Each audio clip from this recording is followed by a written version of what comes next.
So just kind of wrapping up here, kind of the bottom line, finding challenges early and manage them. So early could mean you're evaluating the project, you're quoting, you've been asked to review feasibility. Early is always better. So we like knowing early in the process it's going to work well or it's not going to work well, or how are we going to solve the challenge.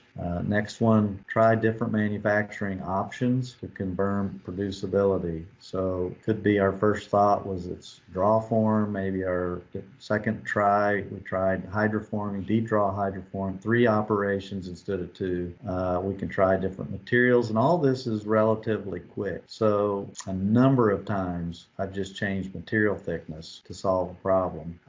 In some cases, I can change alloys to solve a problem, present that back to engineering or the OEM and get their buy-in and go from a failing part to a producible part.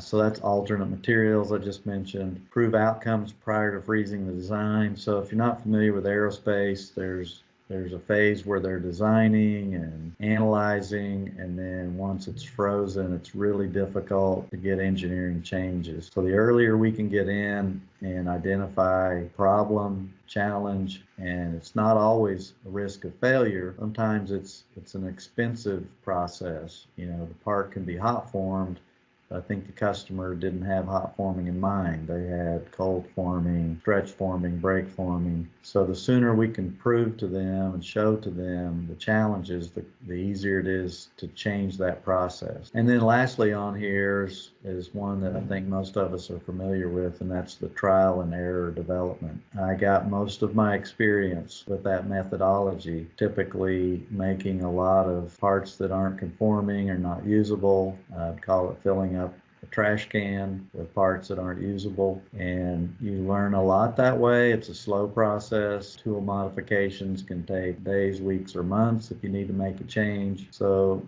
the trial and error at a minimum just moves to virtual. And in the case of that one slide that we looked at that had 8 different versions of a formed part, that can be done in 2 or 3 hours. And so there might still be a little trial and error component, but there's no lost material, and the die modifications are digital. And so the trial and error is really nice.